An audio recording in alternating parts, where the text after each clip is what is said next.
Hey! This is JJ and Alex. I made a name for myself, I told you I won't be denied. As you wrap up your day, it's time to get your fix of the teams you live for and the sports you love. This is JJ and Alex on 97.5, the KSL Sports Zone.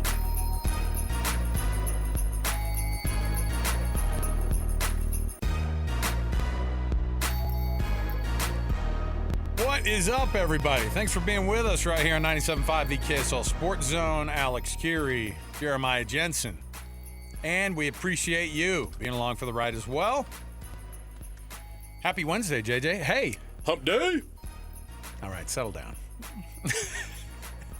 That's going to be our new... Is that what we're doing now? Hump day? Sorry. I'll never do that again. You know what? Annapolis, pull it. We got to use both of those. You got good, clean ones on that. I love it. That's what it is now, from now on. It's a Win Ticket Wednesday, but it's also Hump Day. All right.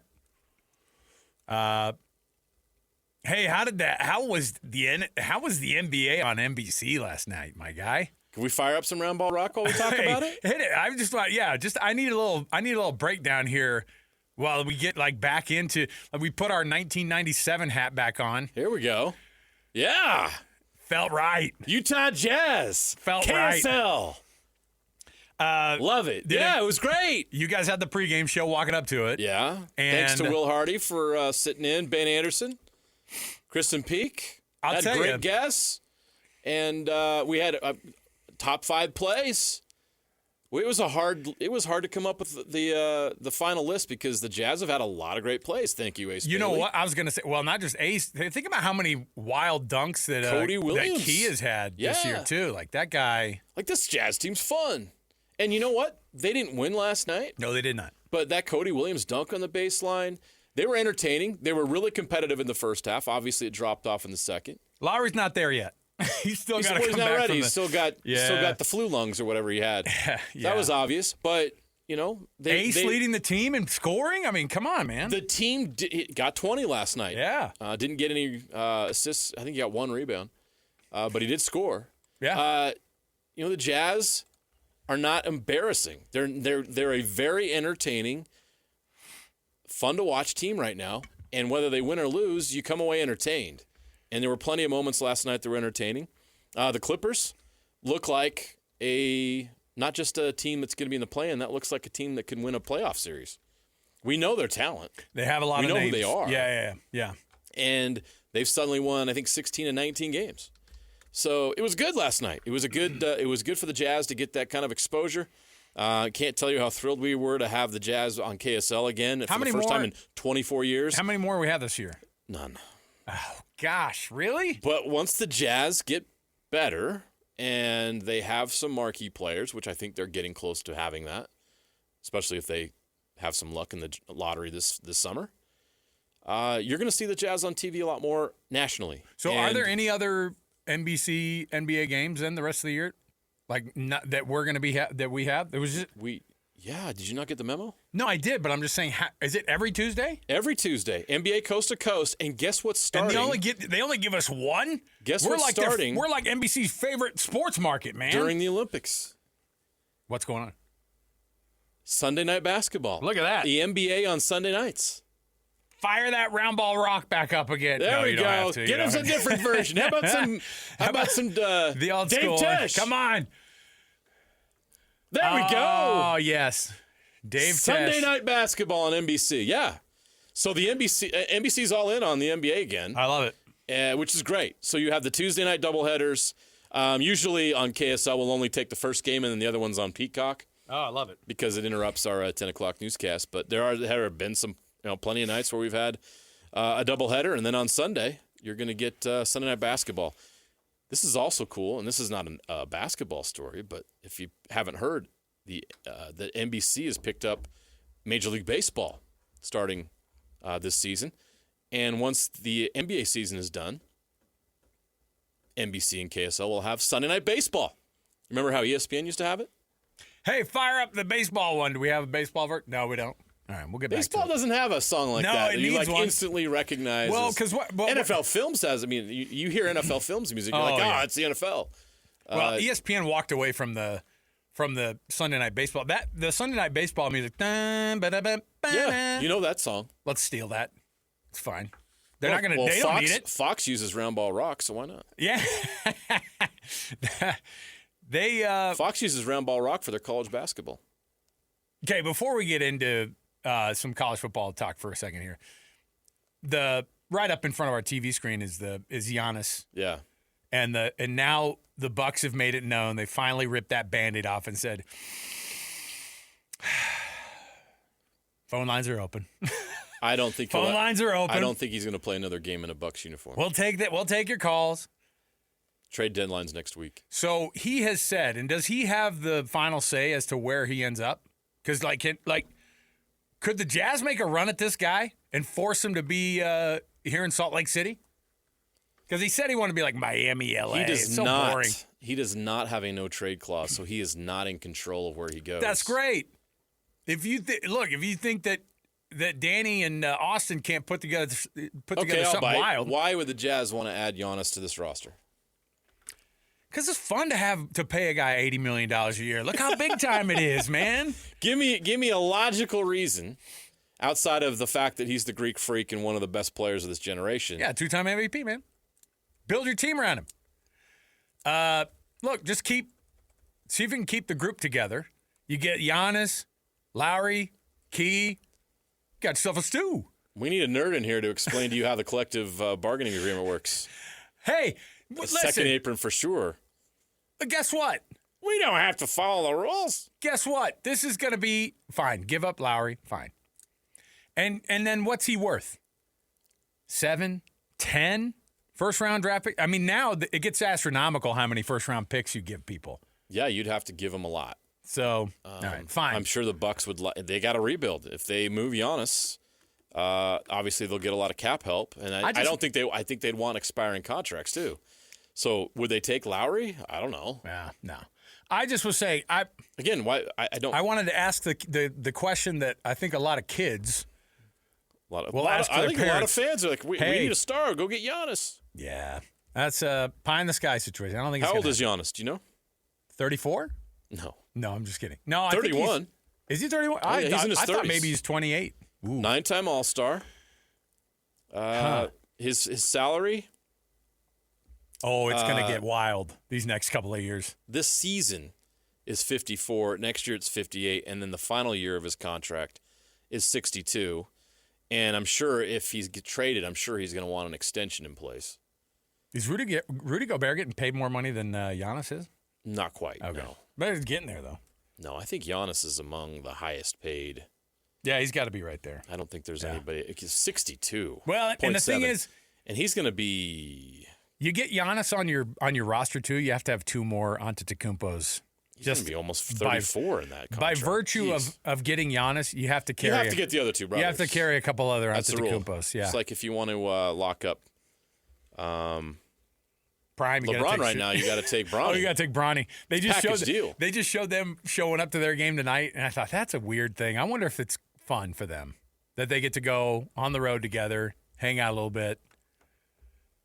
I mean, Bronny should just be loving all this because as soon as LeBron is out, then he's obviously not going to be on the team anymore either. So, all right, we're going to kick off the show officially here. I just wanted to, and by the way, if we're talking about local teams here, Jazz get the loss last night. And it worked out perfectly timing-wise. The hockey game got over at like 7:48. Yeah. And I was like, okay. And then you could turn right over and watch some basketball. It's a Utah Sports doubleheader. Oh, my goodness. And that team, with the win last night, now 4 points on this road trip, they could steal another win at Carolina. We talked about it before the trip. It's like, man, try to win one and then try to steal an overtime point or something. They went and did the whole thing, man. They might go 3-1 on this trip. I mean, because they got a shot. Veggie's back between the pipes, guaranteed on Thursday. Can they possibly win in Carolina without Dylan Guenther? Yeah. Think about who's been doing the work. You know what I mean? Like, you're getting like your Michael Carconis, you're getting your Barrett Haytons, you're getting, Lawson Krause. Goals are getting scored by everybody else. And they're all doing their thing, and it is team hockey right now. Yeah. It's really fun. So we'll talk to Mike Folta coming up next hour, radio play-by-play voice of the Utah Mammoth. Get his vibe. He's out on the road, of course, with the team. And we'll see what he thinks about this game coming up tomorrow against Carolina. So let's kick the show off officially, though. We've got some college football playoff talk to hit you with because it just gets weirder and weirder. The drama that is happening inside of college football. I don't know if it's great yet. I don't know if it's fun. I do wish that the college football playoff would have been expanded this year, but the powers that be decided no. And there are other twists that you had to read the fine print on that apparently the G6 commissioners and or athletic directors didn't feel like doing. So we'll kick off the program here with the cut. Let's jump in right here. It's time for the biggest story of the day. This is what made the cut with JJ and Alex on 97.5, the KSL Sports Zone. All right, so we already know that the wild the wild situation that is the setup of how it is now, the Notre Dame, like, sneak in the back door. The top 12 clause. Deal that was made, and apparently nobody bothered to read their contract. It's like you go to the car dealership, you just want that car so bad, you just sign it and go. Then you go, whoa, what were the terms? I thought we talked about a different number. No. Notre Dame's going to be in if they are a top 12 team, even if it comes at the expense of a group of 6 team. Now, here's the other thing. The group of 6 commissioners were also told, hey, by the way, you know what else is going to change this year? Not just the Notre Dame clause. We're not going to be doing a conference champion from the G6. We're just doing straight up the highest ranked one. And all the commissioners are like, that's the first time we've heard of this. Now, logically, you'd think, oh, well, wouldn't it one of the conference champions be the highest ranked? And it's like, not necessarily. Because last year, Tulane, I think, was ahead of JMU in those final rankings on the season. Correct. And so Tulane would have been the only team in. There are a lot of people who are like, but JMU was a better football team than Tulane. So, however the rankings shake out, now all this could be moot because they might not have anybody in the in next year's playoff. Well, let me give you a scenario. All right.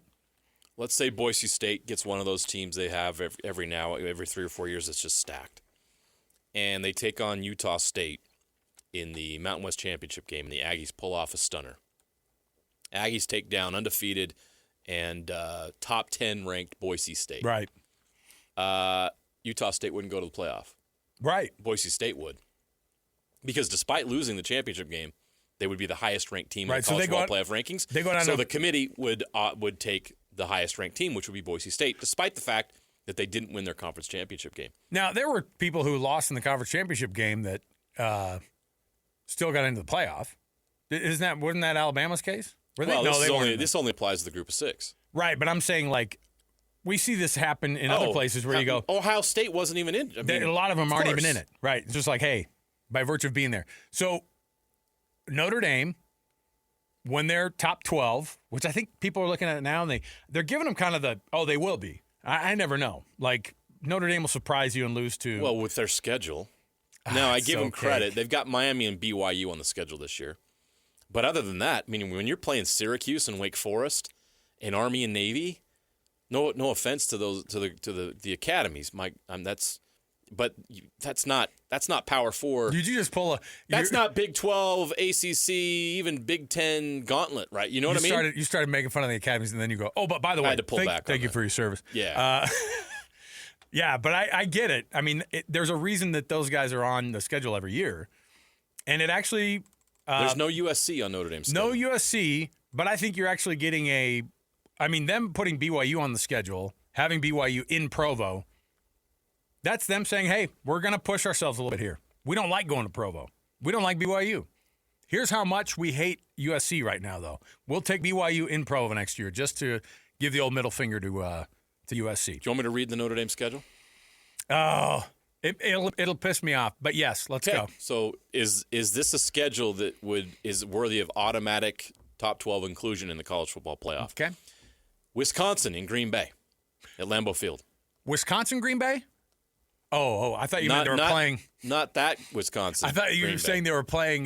Playing the Wisconsin Badgers. Okay. In Green Bay. They also might be just as bad as Wisconsin, Green Bay. at this point right now. We're not talking about a very good Wisconsin football program. Luke Fickle's got to turn that thing around. He's in trouble. He wishes he was back at Cincinnati. I don't know how he survived this year, to be honest. Yeah. Their next game, this is going to be tough. It's a 6-day turnaround to face Rice. Now, they're playing that in Houston, right? At Rice's, yeah, right. At Rice's stadium that fits Notre fewer Dame's than... going to Rice. Yeah, sure. Okay. The next week, Michigan State. Oh, not Michigan, but Michigan State. One of the worst teams right now in Still the Big Ten. not doing, not good. And they got a new head coach in Pat Fitzgerald. We'll see how he does. So then, a juggernaut on the September 26th, Mike Folta's alma mater, Purdue. Another heavyweight that Notre Dame has to face in the first month of the season. That's their September. Down Wisconsin, Rice at home, Michigan State at home, and at Purdue. Which, what is that, like a 30-minute bus ride? Yeah, and it's not that far. There will be more Notre Dame fans in those stands by far than the Purdue no fans. doubt. So let's go to October. At North Carolina to face Bill Belichick's Tar Heels. Oh, non-Hall of Fame head coach Bill Belichick? Non-first ballot Hall of Fame head coach Bill Belichick. Napolis and I, before the show, found we should do this. Come on. We should give each other these for Christmas. We found a website that does the Hall of Fame jackets. We should get some. And you can actually make a gold jacket? Yeah. And it's got the patch on there, a little Temu action, Temu Hall of Fame. And we just say, hey, some Bill. angry guy's going to come up to you and say, I believe that belongs to Mr. Gilmore. Yeah. Oh, okay. Keep going. I love this game. It gets better. The next week, at home against ACC juggernaut Stanford. Oh my gosh! All right. Well, that's a rivalry game. Remember? Yeah, of course. Come on. So we're 6 games in, and that's Notre Dame's schedule. Now, finally, in all seriousness, a big test. They're going to go on the road to Provo, take on BYU on October 17th. Then they get a bye before facing Navy, not in Annapolis, but in Foxborough, Massachusetts. Yeah, they love the neutral site. They have 2 games next year in NFL stadiums. Yeah, and that's so that they don't have to. I mean, they're essentially not on the road. They have true 4 road games. You know what I mean?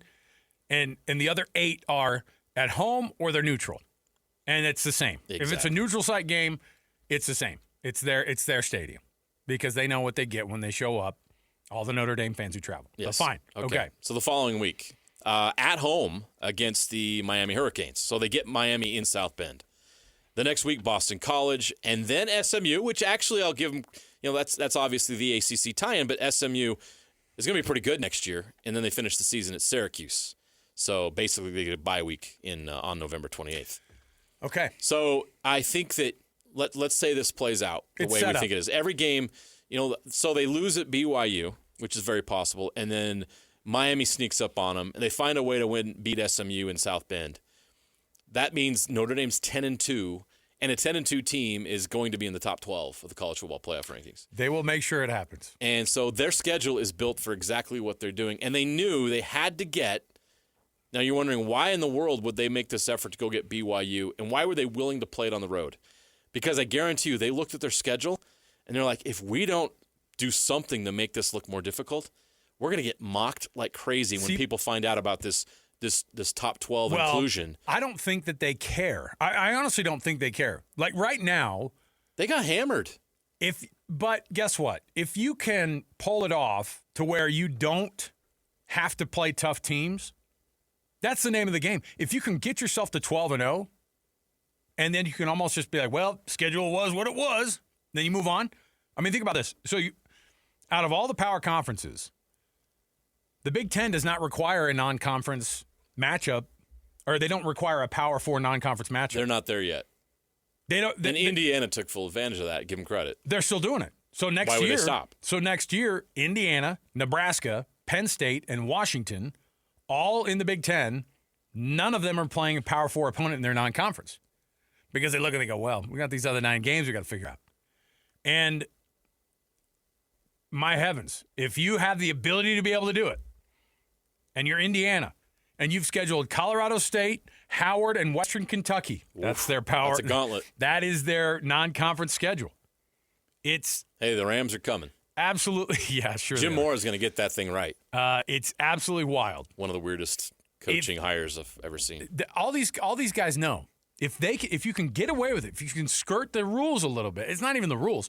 If you can stay on the side of cupcake, then you'll be able to get there. The problem is you'll be like Ohio State, who goes through their schedule, and when they got to the playoff, turns out they weren't playing tough enough teams because as soon as they ran into a team that was decent, they lost to them. Right? Lose to Indiana in the conference championship game. The very next game that they play is in the college football playoff because they got in because, my heavens, they were number one all year. They were the best team we've ever seen. We've never seen a defense like this. Right. Miami shows up and goes, Carson Beck's like, I don't know, not even one of the best quarterbacks anywhere near one of the best quarterbacks in the country. And they put up 24-14, something like that? Yeah. So either way, if you can get away with it and you feel like that even though those tests aren't good enough during the season to actually get you better to win the college football playoff, then by all means, find yourself in the college football playoff any way you can get there. Okay? That's that's the wisdom of it. Hey, we would just give us the easiest schedule possible. That's why the SEC was holding out so long on playing that ninth conference game. By virtue of adding that ninth conference opponent for them, you're going to see the SEC take a big hit. They already are not the toughest. They're not the hardest conference to face off against. I think they have more teams that are pretty good than the Big Ten has, but the Big Ten has excellent teams that are at the very top. Only a couple of them, right? And it depends on who it is every year. So we'll see. But the SEC has really, really good talent, and they absolutely can beat each other week in and week out. And you're going to see teams lose out on the college football playoff because of that ninth game in the conference championship, because they will, just by the numbers, a two-loss LSU team will take a third loss or whomever. You know what I mean? Because it's just somebody's got to lose those games, and they're going to stack them up. And the cupcake, you can still have it at the beginning of the year, but now you're going to have to play big boy football in November and not just get that freebie. So, once again, the college football playoff situation is not perfect. It's better than what we used to have, and that's usually what the standard is now. Yeah, but it's better than the BCS. Yeah, but it's better than when the football writers would just declare who the national champion was for fun. And that's all we can ask for right now. So, is it going to get better? Do I think just expanding it is going to fix it? No. Maybe. But they decided not to expand, so. Yeah, just going to go to the 12 team. And the SEC is going to have to deal with a really tough road to get back to the national championship. I think it's going to be 4 years in a row they don't make it. Do you look at any of those SEC teams and go, oh, yeah, no, now it's their year? No. I mean, Trinidad Chambliss, we don't even know if he's going to come back and play yet. I don't think Ole Miss is going to be very good. I mean, they'll be fine, but they're not going to be playoff good next year. Did you say they'd be fined for all the tampering? Be fine. Oh, okay. Yeah, because they're not going to fine him for the tampering. Dabo's not going to let him get away with it. If you ain't cheating, you ain't trying. Come on. All right, let's take a break. We'll come back. We have more to get into the rest of the day. It's so stupid. Everything's so dumb. By the way, speaking of so dumb, how about some way too early Heisman Trophy contenders? All right? And again, there are guys on this list who we don't even know if they're going to be eligible to play. But just in case, put them on the list. All right? Stay here. More to go. 97.5, the KSL Sports Zone. Your home for the best coverage of the Jazz, Utes, and Cougars is right here on The Zone. This is JJ and Alex on 97.5, the KSL Sports Zone. Welcome back. Oh, there we are. Whew. Sorry, I didn't have my headset on all the way. I'm new to this. Welcome back. JJ and Alex. Good to have you here. 97.5, Good the to have you KSL on the team. Sports Zone. Well, look, I don't know. We'll have fun. I think it'll be great. Hey, couple things going on. Want to remind you, though, that our hot and cold segment that we're getting into right now, brought to you by the good folks at Croft Fireplace. Bring warmth home with Croft Fireplace. Upgrade today with free basic installation, qualifying purchases. Croft Fireplace, where warmth becomes home. Check them out. Appreciate Croft Fireplaces joining the KSL Sports family as one of our newest sponsors. So there you go. I always love a way too early. I think a list that is – I can't think of a list that is more worthless from the way too early standpoint.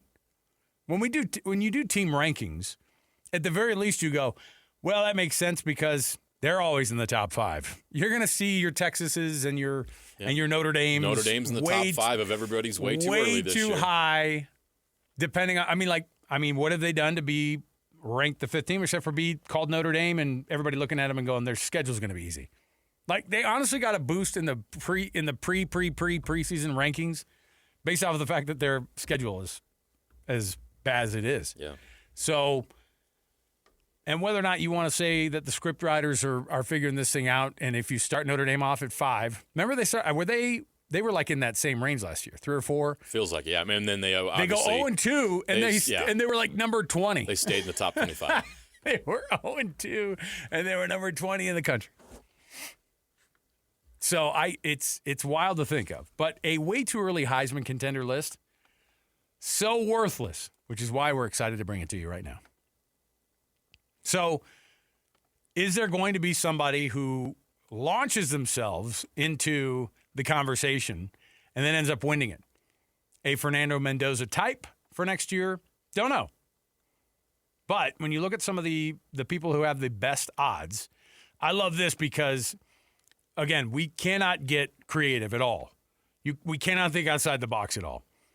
Trinidad Chambliss is up on the list. He's the highest on this list. Why is he on this list? Don't know, because we don't know if he's going to be able to play football. Now, I think that the basketball has done a dangerous thing. And I think you're going to see football go this direction. Because now these guys are judge shopping.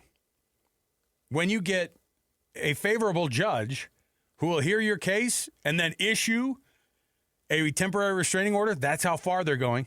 That's why a couple of these players their eligibility hasn't been reinstated in some of these basketball cases.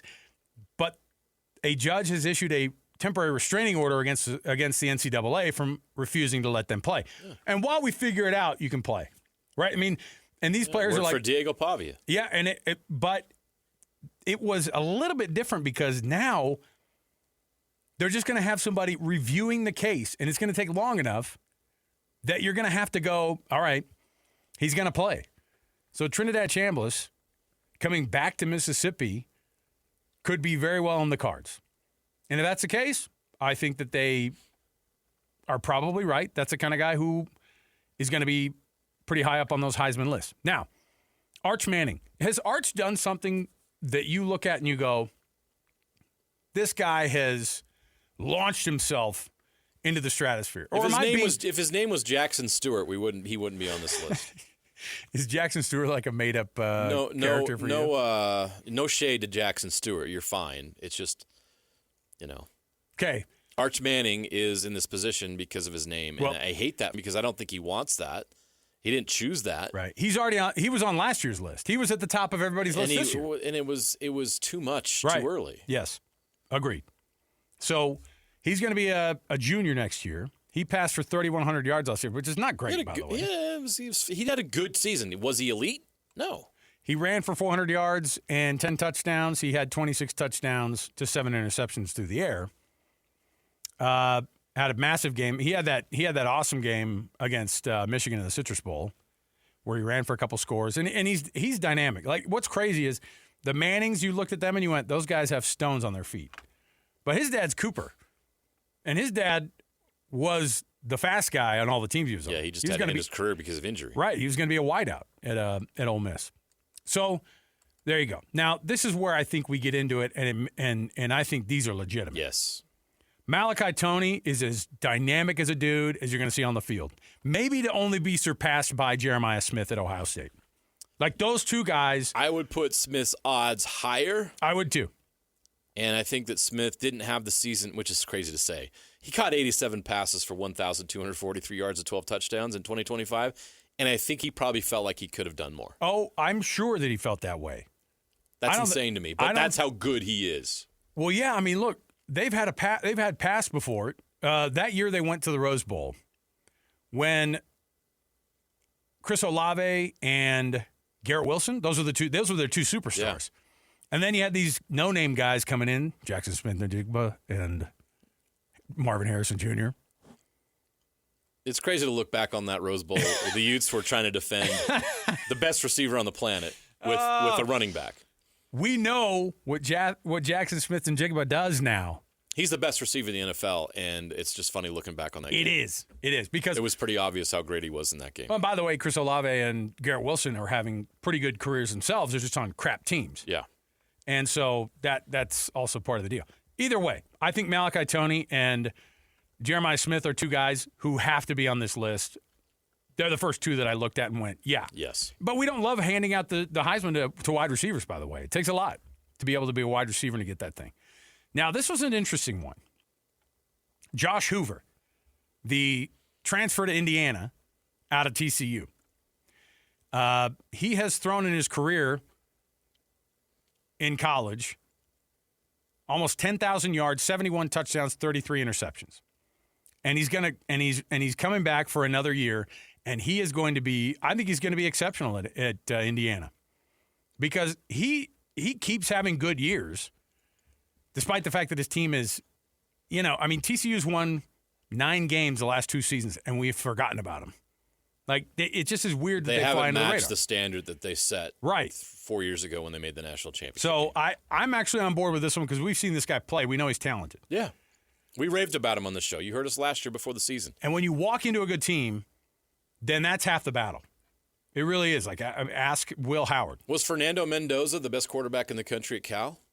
What changed? What changed? He changed teams, and then suddenly, your supporting cast, your head coach, your coordinators. He did get better. I think he got better. He worked his butt off and got better. But when you're surrounded with greater talent, then you can really do something special. It was like who was the Ohio State quarterback that won the national championship that got drafted by the Steelers? I'm already forgetting his name. Yeah, Will Howard. Will Howard. Yeah. He's going to lose his job to Avery Johnson at Kansas State. Yeah. He goes to Ohio State. He wins a national championship, and he gets drafted. Okay. Now, your supporting cast, those surrounding you, coaches and players, can raise your play. Dante Moore out of Oregon, running it back. He's an interesting. I think he could be. Here. He's a legitimate dude. Dude completed almost 72% of his passes last year. Man, Indiana made him look bad. Yes, they really did. Yeah, it wasn't a good start, and then it ended up snowballing. It wasn't good. Now, what interested me more was to see the bunch of names that they listed off, like, oh, these are also people. And who could be looked at. Sam Levitt at LSU. Okay. C.J. Carr at Notre Dame. All right. Gunnar Stockton at Georgia. C.J. Carr and Gunnar Stockton are on that list because they're at the schools that they're at. Yeah. Okay. If Gunnar Stockton played at Kansas State, he's not on this list. Drew Mestamaker, that's the guy out of North Texas who just transferred up to Oklahoma State with his coach. Brendan Sorsby at Texas Tech, by virtue of being at Texas Tech, I think gives him a lot of help. John Mateer is a guy that I'm shocked that he's not higher up on this list because people, I think, want to give him the benefit of the doubt. He had injuries and stuff last year. I think he's better than being a footnote on this. There's a couple other guys in there. Darian Mensah, we'll see how he does against as a Miami Hurricane. You know what? My take on Darian Mensah is he's pretty darn good, and I know he's kind of looked at in a negative light right now because of the stunt he pulled, trying to get in the transfer portal after agreeing to that NIL deal, but it's all settled. Yeah, I don't think these kids. And he's headed to Miami. Yeah. And Darian Mensah joining that team in Miami with Malachi Toney, that could be a really special group. And Miami underachieved this year, clearly, in the regular season, right? Yeah. I mean, they were in the national championship game, and they proved that they belong there. Right. But they by the metric of the regular season, I'll stand by this, they should not have made the playoff based on their metrics of the regular season. Yeah. They did not have the best resume. Notre Dame and BYU had a better resume than Miami. Miami had 2 bad losses. Let me ask you this. From a local standpoint, is it wild of me to say that what we got as a tantalizing taste out of Devin Dampier in the bowl game could be a reason that you say, you know what? If this guy plays like that and they use him like that and he's healthy like that and goes for 310 passing and 104 rushing on those games, or like over the season, why can't he be on that list? If I had a Heisman watch list, I'd have both Bear Bachmeier and Devin Dampier on my watch list. You know, I think Bear's an interesting one because I don't think he passes like the quarterback eye test. Why not? Did Tim Tebow pass the quarterback eye test? He's got those gosh dang centaur legs. He is a gosh dang centaur. Yeah. Okay, he's a freak. No, but I'm saying like, and the guy wins. And you have to have that to be able to be in that conversation. He's Tim Tebow with a better arm. That's crazy. He's big, strong, physical, but he's got zip on his arm. He can get the ball where it needs to go. Bear was really impressive as a freshman this year. Yeah. Imagine what he's going to look like next year.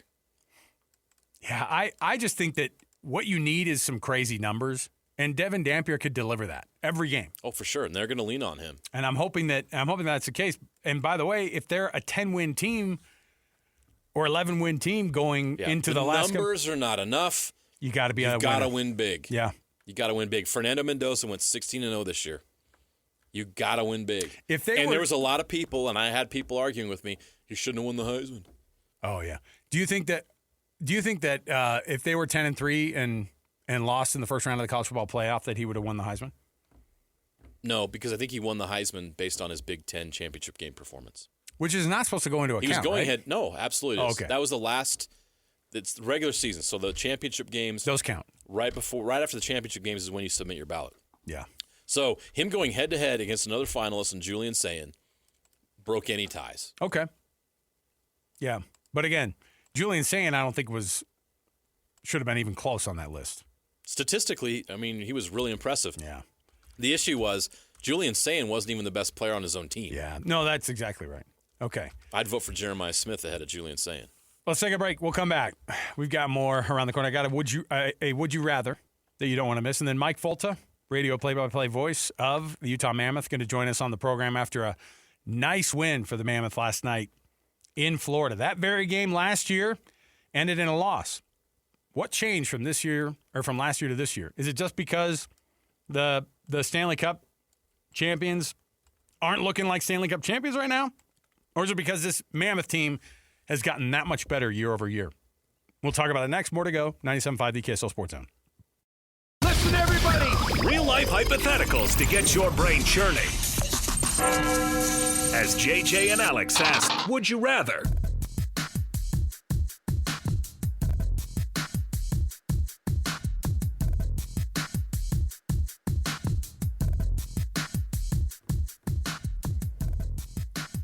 All right, welcome back. JJ and Alex, 97.5 the KSL Sports Zone. We're going to be at the boat show on Friday, 3 to 6. Our program live from Mountain America Expo Center in Sandy for the Boat Show and Water Sports Expo. It's your opportunity to shop, compare, and buy the boat of your dreams. So we'll see you on, it starts up on Thursday, but we're going to be there on Friday. So come hang out with us. Here's a would you rather. We got to get to the top of the hour here. We do the RV show and the boat show. Which one, if you had the six figures that it requires now to be able to... If I was independently wealthy... There you go. Would you rather have that top-notch boat or that top-notch RV? I've tried to be water guy. I've tried so hard. I float so dang well. I love chilling at the lake or going to the ocean or whatever. But I can't water ski worth a crap. I can't even wakeboard. I don't know what it is. Probably my weight. I don't know. I just can't get up on a board. I can't get up on skis. We're having And I'm not a good swimmer either. I'm not a strong swimmer. Really? No, I'm a terrible swimmer. My wife will tell you. She can't even watch me swim without laughing. That's surprising. It's bad. I'm an embarrassing swimmer. You didn't get the mile swim patch? Oh, I struggled. Boy Scouts? I almost died at scout camp. I almost died.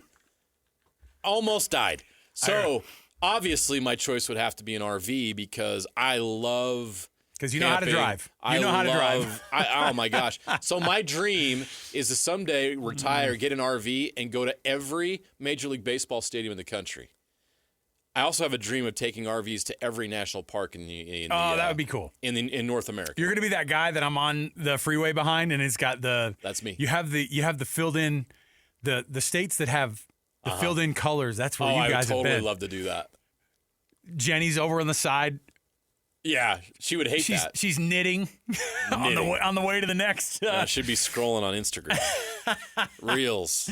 No, you guys would own like a full, like you guys would own like a big old Class C. We've already. She Class A, wants whatever a the big motorhome. one is. Oh yeah. So if we had the means, we'd be all in on the motorhome. Would it be the two? Would it be like the 2-bathroom ones they do now? Oh heck yeah! I mean, with the laundry room. If I went in on a motorhome, I'd be all in. Big screen TV, shower, bathrooms, multiple. Yeah, boats freak me out more than the RV does, and I've had a lot of experience with the RVs. The whole docking, putting the boat in the water thing, the whole thing makes me nervous. Well, it's the part that you can't do it the entire year that bugs me. You know what I mean? Oh, that's absolutely like you could RV all year if you didn't have a job. Yeah. If I didn't have a job, right? Well, that's going to be the case when you're retired. Unless Jenny you're gets living the knitting in Florida. kit. Yeah, you can't boat all year. I guess I get it. That's fine. I was looking at this too, and I was thinking to myself, man, this Super Bowl. Would you rather be the Patriots or the Seahawks going into this one? Seahawks. I'm not saying from a talent standpoint. I'm saying the way they're talking about Seahawks. it. I'd rather be the Patriots who have the massive chip on their shoulder. Everybody's saying they don't even deserve to be there. I'm like, Isn't the same thing for Seattle? Where'd they come from? but see, they also have They're like both the same. They're like looking in the mirror right now. Yeah, massive turnarounds with pretty new coaches. In Vrabel's case, brand new, right, for them. Mike McDonald is. We talked about it. He's AI coach. Yeah, he's the robot. They made him in a lab. He does look like an emoji. Like he has like the. He has like the. Like he looks like if you were playing Madden, you built a coach. It would pump out Mike McDonald. Yeah. Oh man, that's crazy. But see, I would. He looks like an avatar. I don't like the way they're talking about the Seahawks though, where they're kind of going, "Yeah, it's not even going to be close." Like that's just. You know how it is. I don't think it's going to be close. On any given weekend in the NFL, the Browns could beat, the Patriots. The Rams' offensive firepower is the only team in the league that's been able to keep up with that defense. Seattle has just been absolutely dominant. All right. I don't like all the positive talk about my Seahawks. Sorry. It's uncomfortable for me. They're healthy, too. Outside of I Charbonnet. don't want to hear it. But they got Walker the third. Yeah, he's awesome. I mean, he's their number one guy. They got the best receiver. They've got a really good running back. Sam Darnold is playing at an elite level, and that defense gives up nothing. They have everything. I want it for Sam Darnold. I really do. I think it's a great story. It's the best story. Agree. It is the best story. Drake May will have another chance. Dan Marino. Did you call him Dan Marino? That damn Marino. All right. Let's take a break. We'll come back. Mike Folta is going to join us next. We're going to talk about the insane January that this Mammoth club has had.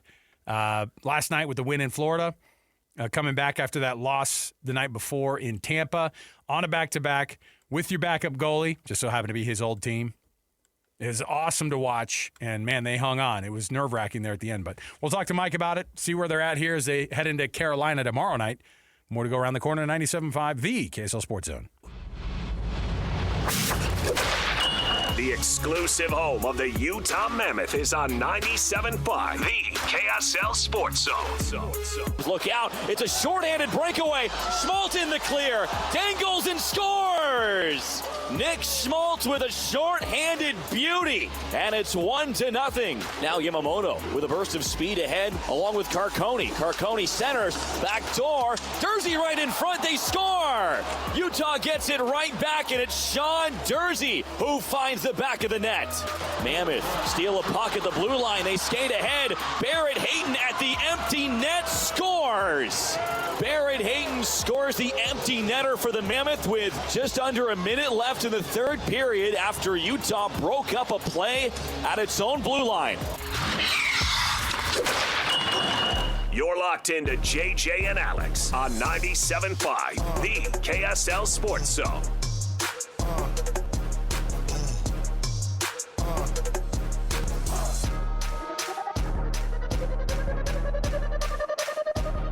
Welcome back, everybody. JJ and Alex, 97.5, the KSL Sports Zone. Thanks for being with us on the show today.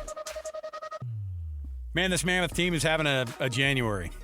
Unforgettable. We talked about when they got into the new year and walking up to, when Cools goes down with the lower body injury, and you're thinking to yourself, all right, this is not good. The way that this January's turned out, best that they've ever had in franchise history, like not even close. They're playing such good hockey, and they're playing team hockey. All of it is just really working out well for them right now. And what a game last night. To beat Florida on the second night of a back-to-back. Vitek gets himself in the game against his old team, and he delivers, man. And last night was just one of those nights I think that you're going to be able to look back at the season and go, that's a huge win for them. When they got that second night of a back-to-back win in Florida at their barn, when everybody was going, yeah, you know what? Yeah, maybe they don't. They've had a good January. And they beat Nashville, so, that was the one you needed to get. We told ourselves, I did that. I went that direction. But the reality is that this team is playing top-notch hockey right now. They get the full 2 points last night in Florida, and it was a heck of a game. And, JJ, they're playing on such a different level. And I think they can continue to do it. I get nervous about what the break's going to bring. Now, it might bring Logan Cooley coming back. That's what it'll bring, exactly. That'll be nice. It's going to get better. But they're just playing such good hockey right now that it's fun to be able to get into. And last night, that win over Florida, I mean, I'm going to tell you, though, that last 1 minute of that game. Look, I know that Mammoth have only been around for a couple of years, but we have some scars. There's been some late game follies. When they scored that third goal, I was like, oh, no. And then when they won the face-off, they start just flying down the ice, and I'm like, never over until it hits zero, man. I'm already texting with one of my friends, celebrating, hey, man, great win for this team, man. I might have ruined it. You did it. You're the jinx. No, when Hayton got that empty netter, I went, that's it. Half the barn left, or 3/4 of the barn left. Well, the Panthers didn't leave. Yeah, I'll tell you who else didn't leave. Mike Folta, radio play-by-play voice of the Utah Mammoth, joining us on the program. Thanks to the folks at Hercules First Federal Credit Union, growing stronger together. Mike, tell me that last minute didn't get you just a little bit nervous. Those last 14 seconds even were wild. Yeah, and you know what? It's funny. I was talking to some folks who've watched the Panthers play a lot recently, and they were saying, hey, if there's like 30 seconds left in the game, they're down 2. It's not over. Now, as you guys were just saying, half the arena was leaving, but it could have been a case where they're all trying to get back in. But some dicey moments there, and I think Utah's goalie Vitek Vanacek felt it at the end, because when the final buzzer sounds, you could see him kind of look up to the heavens. He's like, thank you. The nightmare is over. We get the win. And we can get on with the road trip. But boys, what a road trip! Oh man, Mike, it's been awesome. So far wins in 2 out of 3, and it's been fun to watch this team win when things are tough on the road playing good teams. I honestly thought, if they come away with this trip with 2 or 3 points, they're going to be all right. For them to already be at 4, Mike, this is insane. Like, this is far more than we expected on this trip, and the way they did it last night was just phenomenal. How are they feeling? This team is really coming into their own, and they look like that team we saw earlier in the season, and this looks like a team that's definitely a playoff team. Yeah, they're in a wild card spot right now, and honestly, guys, they weren't supposed to win last night. No. Like, you're coming off a back-to-back. It's game 2 of a back-to-back. You just played a really physical game in Tampa Bay on Monday night, and then you come into Florida, and the Panthers, they're not maybe rolling along in the same clip they were last year, but they had still won 3 in a row. They had won 6 of their last 8. They were mostly healthy. And the Mammoth at one point had a 2-goal lead in the third. Now they only ended up being 1, but they took control in the third period and played a really good game against a really good team that they had never beaten before, going back to last year. Mm-hmm. We heard from Bear that there were a bunch of game time decisions heading into Tuesday's game. And typically when you hear that, that tells you that there's a bunch of guys that are less than 100%.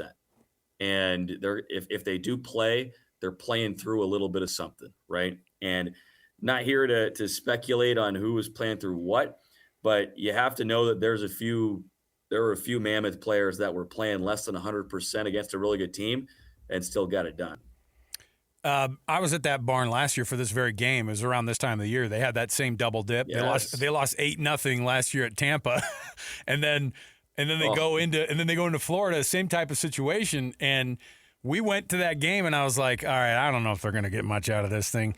It was the first game back for Marchand, and so there was like this vibe in the whole building. But they took them to overtime, and I know you remember that game because it was a really good game. And you were like, okay, they're playing pretty well. I just think about just the difference of not just this road trip this time of year, but also how they played in that barn last night. Like that is a team that is really good, and they know how to win. And that's the thing about other teams in the league is learning how to win is a big deal, and this team seems to have found it, and it's such a team effort now. It feels so much like a team deal right now. Are you seeing that more this year? Not just because they're getting more points, but it just feels like they're finding a groove as a team. Yeah, I think so. And part of that's they had to go through it, right? They had to go through it last year, and parts of this year, losing a bunch of close games and losing a lot to these good teams that, as you said, they know how to win. They have the championship pedigree. It's a bit of a cliche, but there is a lot of truth to that, where there's an understanding of how to close out games, and you have not just a knowledge in your brain, but an intuitive knowledge, like a gut feeling in the urgency that's necessary to win these types of games. And Florida has that. Tampa has that because they've been there the last few seasons with their core. And now the Mammoth, after going through some learning lessons where you lose games to those teams, like they lost to Florida, they lost to the LA Kings in back-to-back games in December, really good squads. You just come up a little bit short. After going through it a little bit, now we've seen things turn around where they're winning these close games. And the Mammoth are still, oh my gosh, there's somebody at my – can you guys hear that? Oh, yeah. I got like housekeeping. What do you have, like DoorDash? What's going on here? You ever seen Tommy Boy? It's like fluff your pillow. Oh no! Oh no! It's either that or Don't let him in, Matt Mike. McConnell, Don't let him in. Play-by-play guys. Should I get him on the show? Why not? Look, walk him in. Why not? Walk him in. We'll have a burn some party. time for you. So, Mike, of course. All right. Stall for me. I'm gonna see who. Let's see what's going on. Sure. If it's anybody who works with us, I'm gonna bring him into the Do show. it. You have to make them. You got to make them. Okay. Even if it is housekeeping, bring them in too. Have them answer some hockey questions for us. No, but listen, last night, JJ, one of the things that I really loved was the fact that, like, Florida's game is not dirty. They're is not very the right physical. Word. They're very physical. It's not and last night was that physical game. Like, it was one of those. And when they went to the break and the whole Tkachuk, like with the embellishment call, like all those things, all that stuff went down, and I was like, oh man, I was shocked the way it was. And the barn was going crazy because they felt like they weren't getting calls. But that team relies on some of that chaos, and they rely on just this grit. And I think that's half of why it was such a great win last night was you do it without Dylan Gunther, obviously no Logan Cooley, but you go, hey, we're going to get all these guys together, and we're just going to punch right back. Why not? Because I saw Bear dropping some cusses on TV. It was nice to see him fired up at the end of the game when he felt like that Tkachuk was taking a dive. It was such an interesting go there, and I guess the embellishment thing I didn't really understand because they still got the penalty for both guys, though. Yeah, I think that's one where, you acknowledge, like, at the end of the game, Schmaltz tripped him. He has a stick in a bad spot. He trips Tkachuk, but Tkachuk sells it, right? And that's part of the stewardship of the game that the officials are supposed to be in charge of. And it's pretty shocking. You really don't see a lot of embellishment calls. It's a nasty scarlet letter to get that. And Brady Tkachuk Matthew Tkachuk is, as you said, one of the more snarly players in the NHL. And that's why we love him on Team USA. He was one of the guys that dropped the mitts to start the US-Canada game during the Four Nations tournament last year. That's part of his game, but he also knows how to draw penalties and get under your skin.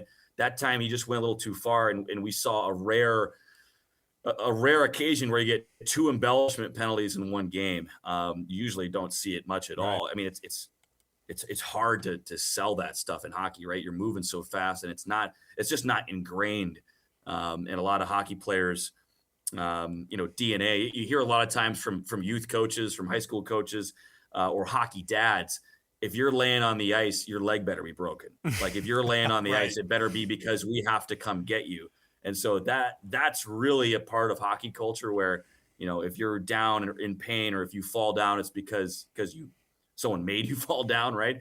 But yeah, you don't often see that. By the way, it was housekeeping. It was the most persistent housekeeping that I've ever seen. I really wanted to ask. I really wanted to ask him a question. Whoever it was, I was like, "Hey, bring him in and be like, hey, I'm actually doing this interview back in Salt Lake City. What do you know about hockey?" Like that would have been a top 5 moment all time. I thought, I should have. Should I go back and get it? Yeah, I probably done. Oh my goodness. Yeah, I'm watching this team, Mike, and you've seen the growth, obviously, and this January has been phenomenal, and you know all the stats and the numbers about how big of a tear they're on right now.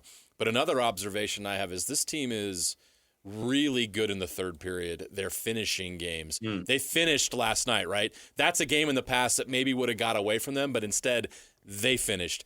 What is the difference in this team now with this January? How are they finishing strong? What's the key there?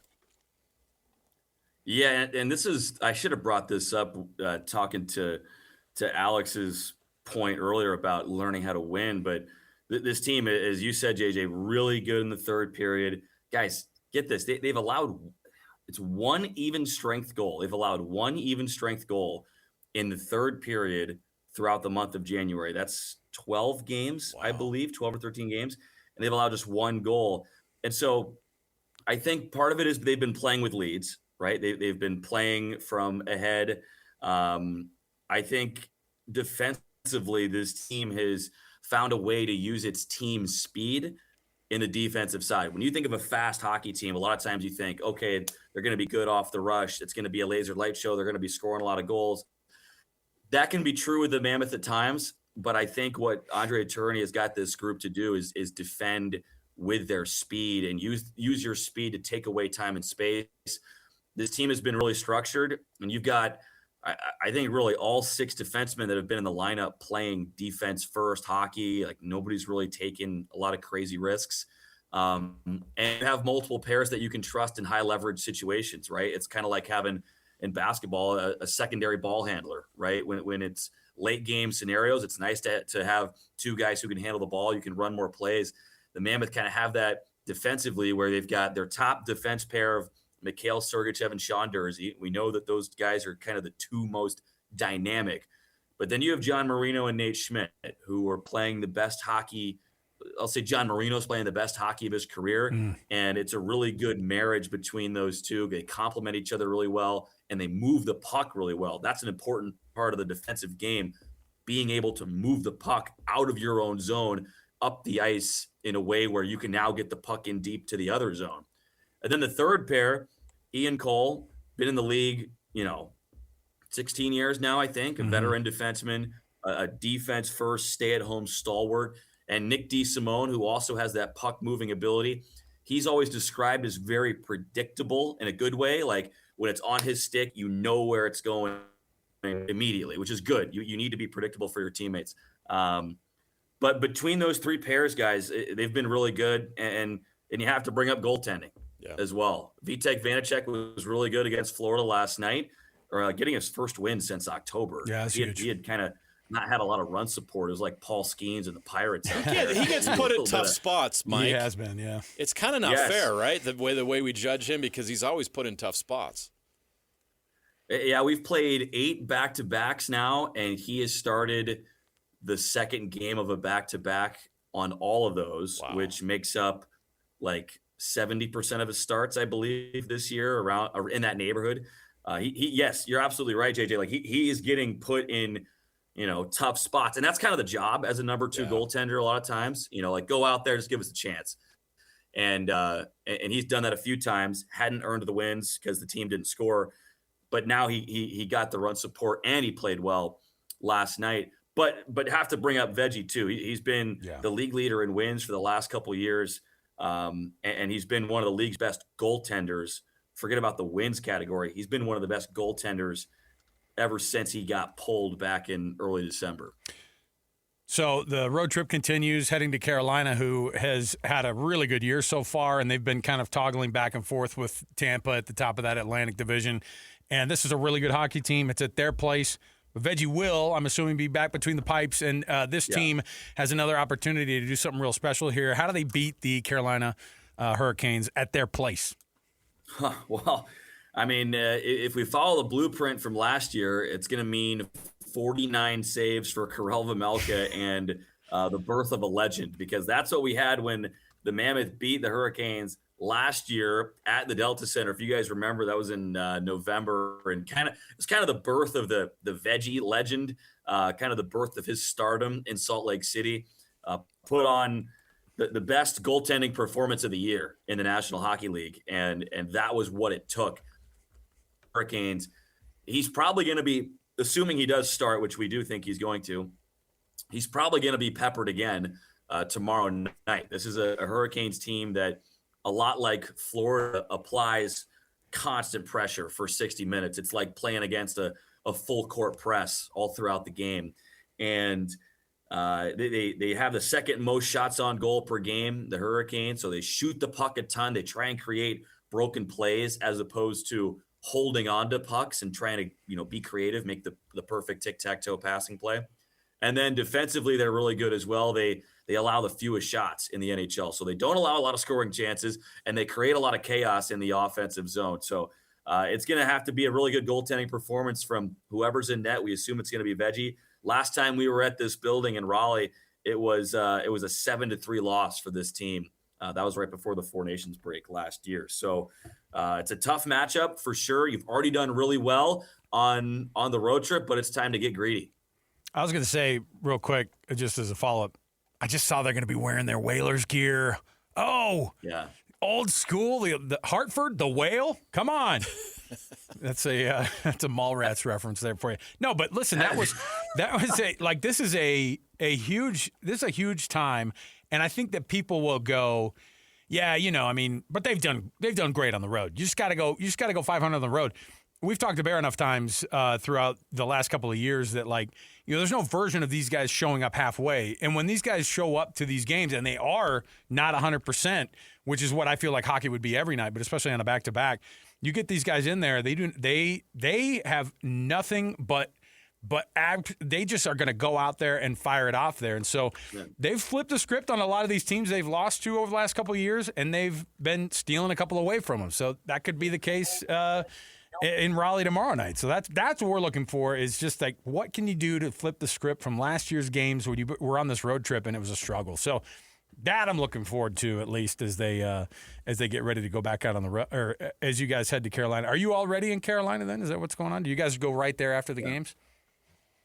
Oh yeah, we're in Carolina. Me and Nick Golchek were hanging out at a Bass Pro Shop earlier today. That was kind of our off day activity. So we're in the woods here in the Carolina Hills. But yeah, you said it, Alex. Like when you're in the arena as an athlete, and I'm not speaking from experience, but just from what you hear, like you can't. There's no halfway, right? When you're out there, you're out there, and if you're only going 50%, someone's going to get hurt. Carolina Hurricanes are the only division leader that the Mammoth have not beat this year. Utah has played really well against the best teams in the league, and you were hoping for tomorrow that different against a really good Canes team that has a ton of depth. Mentioned how they can smother you.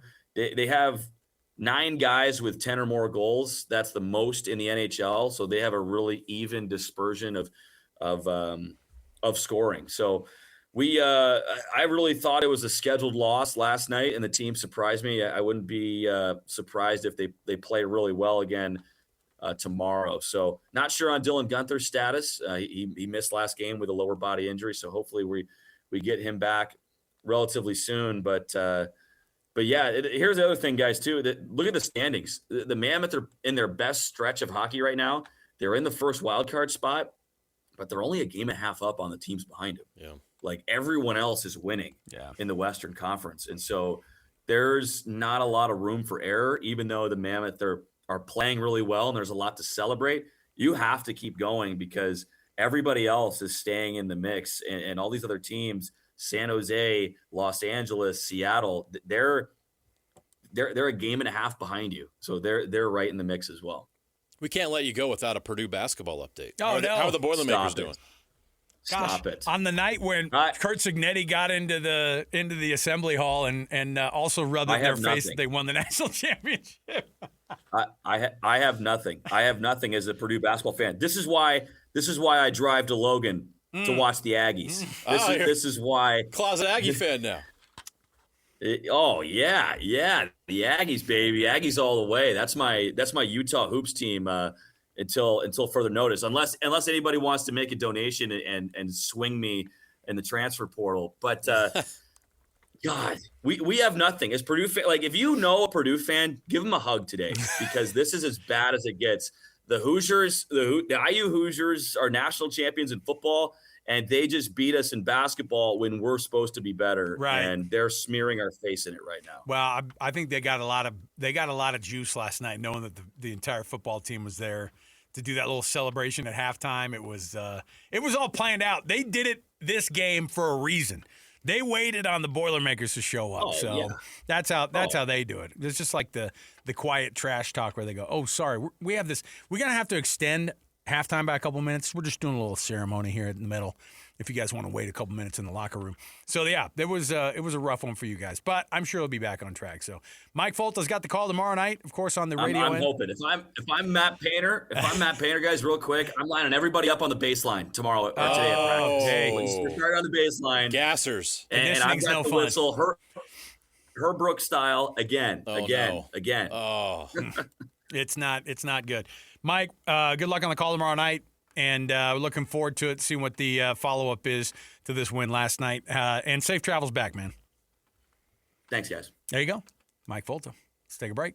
We've got more around the corner. When we return, got ourselves an NFL Blitz. Oh, man, there's a lot. Oh, man, everybody's mad that somebody didn't get into the Hall of Fame, even if you didn't like him. Even though most people don't like him. We're all still looking at each other going, really? You left him out of the Hall of Fame? Stay here. 97.5 KSL Sports Zone. All the latest news and notes from the league and the locals in the NFL. JJ and Alex bring you the NFL Blitz on 97.5, the KSL Sports Zone. All right, everybody. Welcome back. JJ and Alex, 97.5, the KSL Sports Zone. NFL Blitz, you know what that music means. Talking some NFL. Now, I know there's a Super Bowl coming up here. We'll get to that at some point, I'm sure. By the way, I want to make you aware of our KSL Sports Zone and Beehive Meals Hero of the Week program. All you have to do is go to kslsports.com/contests and nominate a person who makes an impact in the youth sports in your community somehow. Somebody who deserves that extra, hey, you're awesome. Thanks for chipping in on our kids, man. Like, JJ, you and I need these types of people because we're not around a lot at night for those to coach those games. So we rely on other people to be really, really good coaches or really great team moms who are picking up our kids from home or whatever it might be. Whoever that extra is giving that extra effort in the youth sports, it's the Beehive Meals Hero of the Week. All you have to do is nominate them at kslsports.com/contests. Listen every Thursday when we read off a winner. And the winner, by the way, they get a lot of love on our social media pages, but they also get $250 from Beehive Meals. Not a bad go. So here we go. Beehive Meals and the Hero of the Week. So the big talk, of course, across the NFL is a couple snubs on the Hall of Fame ballots. You got to have, what, 80%? Yeah, 40 out of 50. Yeah, you got to have, and so. Which is insane that he didn't get that many. Who are the at least 11 people who didn't vote Bill Belichick into the Hall of Fame? Look, I'm the first person to tell you this guy's a weirdo, all right? I'll be the first one to tell you. That guy got a lot of help from Tom Brady, but you know what he did? 2 decades of terrorizing everybody in the NFL.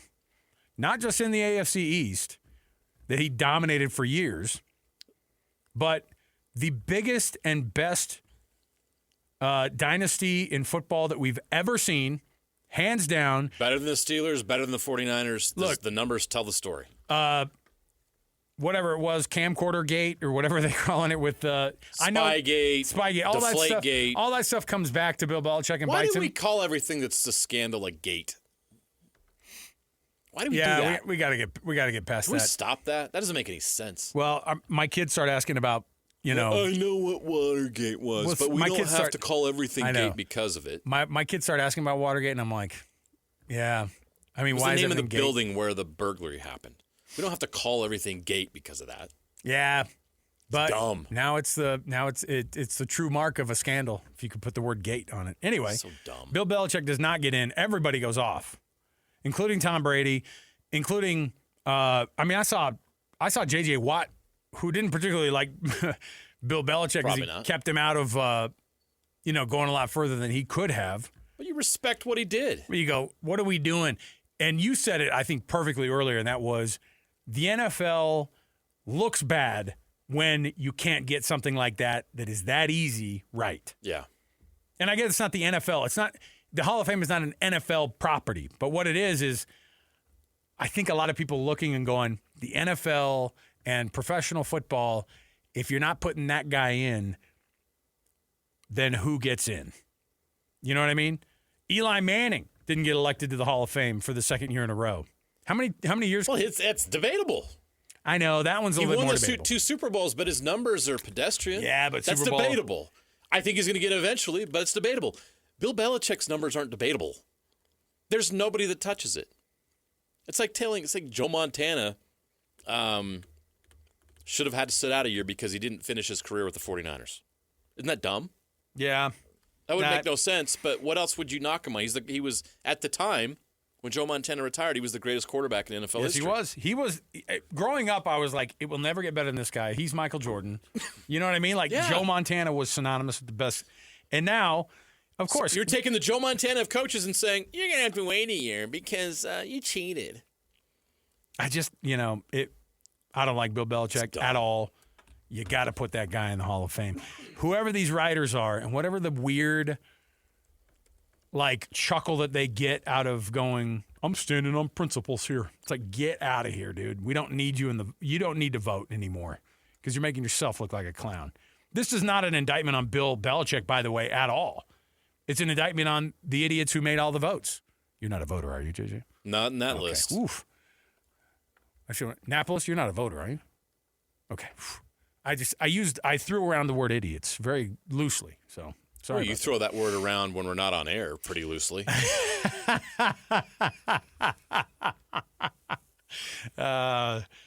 Defamed.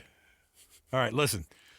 Speaking of weird moves, oh man, the Browns finally got it right and hired checks notes Todd Monken to be their head coach. Oh boy. Yawn. Come on. What McDermott was out there. Why didn't they go after McDermott? I think McDermott is the kind of guy who goes, don't even call me. The agent goes, we're not taking any calls from Cleveland. What was the least desirable open job? Cleveland Browns. You're right. I think it's easy, right? There's no B. I would take the Cardinals over the Browns. The Cardinals haven't hired their coach yet. A million times. Yeah, but you know what? Arizona isn't just an afterthought right now. You also look at them and you go, you don't look at them as a failed franchise like you do the Browns. And they just, but they continue to fail. The Cardinals are so bad, they're irrelevant. Yeah, you forget about it. At least the Browns are relevant in the sense of they have a tradition and people call them all kinds of names and people notice the frustration and they're where quarterbacks go to die, but at least people talk about the Browns. Nobody talks about the Cardinals. They're the Columbus Blue Jackets of the NFL. Did you hear that John Gruden turned down a, hey, would you like to meet with us from Aaron Glenn in the Jets? Wow. Gruden wants to get back into coaching. He does not want to get back into that coaching. That's not good. Defensive coordinator for the Jets.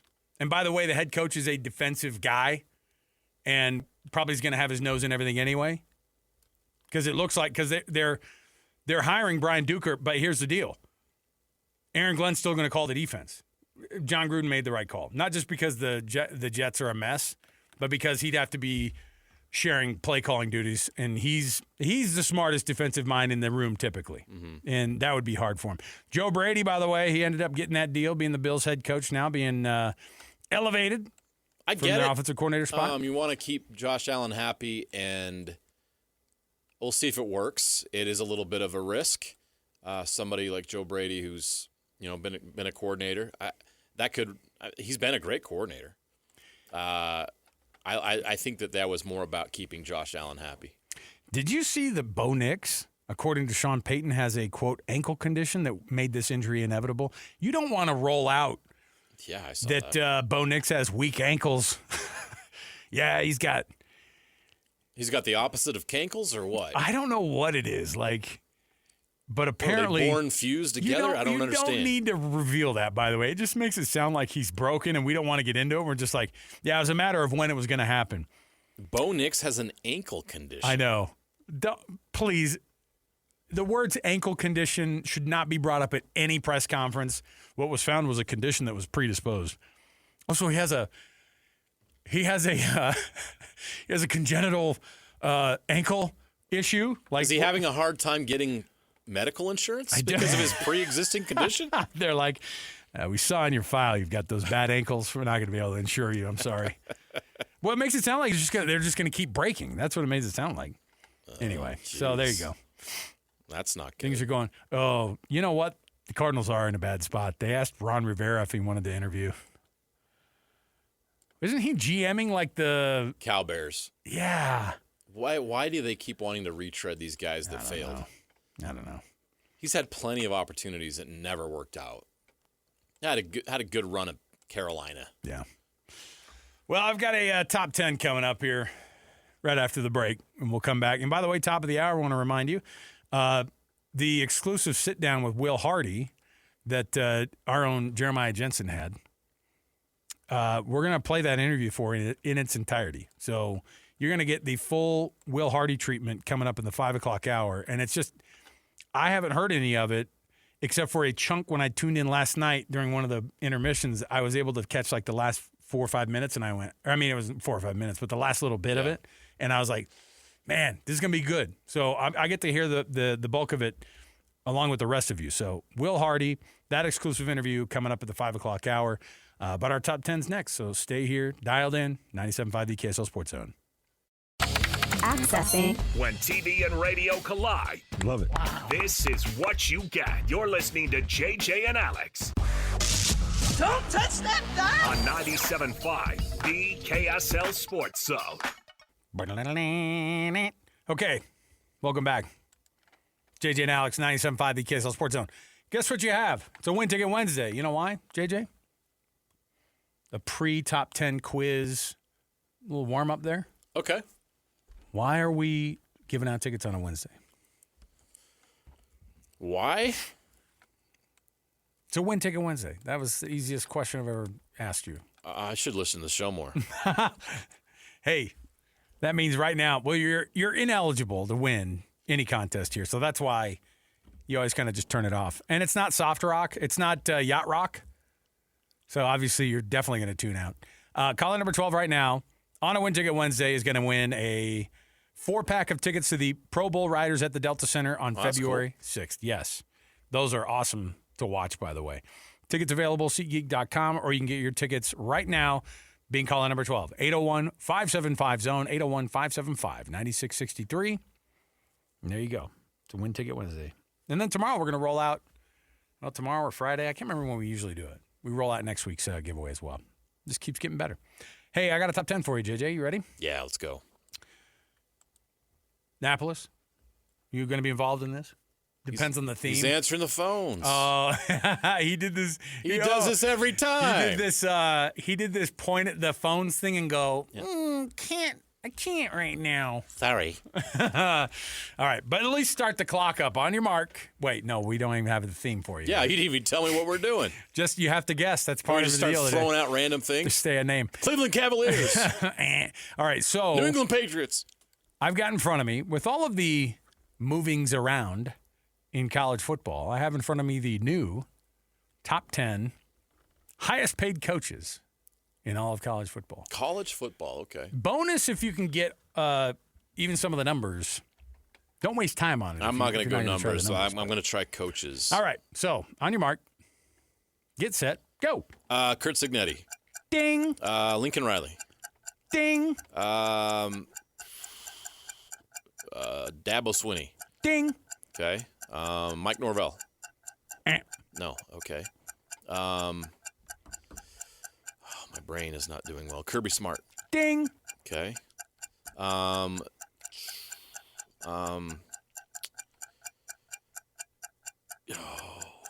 Sarkisian. People are yelling at their ding. People are yelling at their radios right now. I know they are. Lane Kiffin. Ding. Okay. Ryan Day. Ding. It's the only way he can afford Nice. all that stuff he puts on his beard. Couple more left. Oh, who am I missing? Where am I going next? Stick in the Big Ten. No. I'm just blanking. One Big Ten left. One Big Ten left. Lanning. Did I get Lanning? You got Lanning. You got it into the last second. Sorry, my brain Dan is Lanning has slow. gotten in there. Who did I miss? I missed other one two, play. I only missed one coach? Two. Oh. Missed two coaches. Actually, let me see. 1, 2, 3, 4, 5, 6, 7, 8, 9. No, yeah. So you only missed two. Did I miss the Alabama coach? No, he's DeBoer's actually only 11. They're getting him at a steal. They are. Him and old Byrne. So you missed, and I wouldn't expect you to get this one because I was actually shocked when I saw his name on here. Eli Drinkwitz. I never would have got that. Would you have thought that Eli he was Drinkwitz is top 10? number 9. He's ahead of Dan Lanning. Oh, my God. Yeah, Mizzou pays, man. Wow. Mizzou pays their Is coaches. Mizzou in the Big 12? Don't forget they're an SEC team. Only when it's convenient. I think I just did, and I think 95% of college sports fans forget. They are used only when they're having a good enough year that even Vanderbilt's more relevant now than Missouri, honestly, in the SEC. and then one more in the SEC. Tennessee? Nope. Heupel? Nope, not Heupel. What other Forgettable place, but they love the money. The money shouldn't surprise you. The place, Texas A&M. you got Elko. it. Mike Elko. Yeah, he's so I couldn't think of Mike Elko. I know. Because who thinks of Mike Elko? You don't think of Mike Elko. Yeah. If you're going to think the state of Texas, you just throw Sark out there, and Sark is actually paid. He looks like a fake coach on the video game. Sark is actually paid less than Mike Elko, by the way, if you're wondering. I'm sure that's a little Wow. point of emphasis for Texas A&M too. Kirby Smart number 1 at $13.5 million. Lane Kiffin's number 2 now at 13. Ryan Day short of 13. Curt Cignetti $12 million is number 4. Lincoln Riley is 11.5 per. He's number 5. Dabo at 11.5 at number 6. Mike Elko number 7. Sark, Drinkwitz, Lanning, all just south of that $11 million mark. So there you go. But you know what? These kids are just all about the money. Dabo Swinney is the biggest hypocrite when it comes to this. They all are, actually. It's crazy. All right. We'll take a break. When we come back, you'll be able to hear that exclusive interview JJ had this week with the head coach of the Utah Jazz, Will Hardy. We're also going to get you ready for more coverage, of course, as the Utah Jazz play tonight. And so Chandler Holt is going to join us, of course, one of the hosts of our Jazz Notes podcast on the KSL Sports Podcast Network. So let's get this thing going. Let's go full-on Jazz next hour. 97.5 the KSL Sports Zone. We'll be right back. What time is it? Your exclusive home of Utah Jazz basketball is right here on 97.5, the KSL Sports Zone. Collier still holding 12 on the shot clock. First pass. Right corner, Cody, unguarded, so he'll shoot it and swish it. And the Jazz have come out shooting the 3. They've made 3 of their first 4. 5 of 6 overall. Chris Dunn defending. Right-hand drive, coming about backdoor cut, Cody Williams. Oh, reverse side dunk by Cody Williams. Stretch that go-go gadget arm, Cody, and throw it down. Yeah, John Collins getting dunked on there. Collier's working the top. His wristband with number 8 on it, up above his left elbow with the dribble. Gives to Lowry isolated, 4 on the clock. Guarded by Sanders, they double. Rotate, Bailey, corner, pow! Bailey, a rising star, or should be, hits the 3 on the right side for another big game for Ace Bailey. You're locked into JJ and Alex on 97.5, the KSL Sports Zone. All right, everybody, welcome back. Much anticipated moment for us right now because I'm all excited about it because a rare sit down with the head coach of the Utah Jazz, Will Hardy.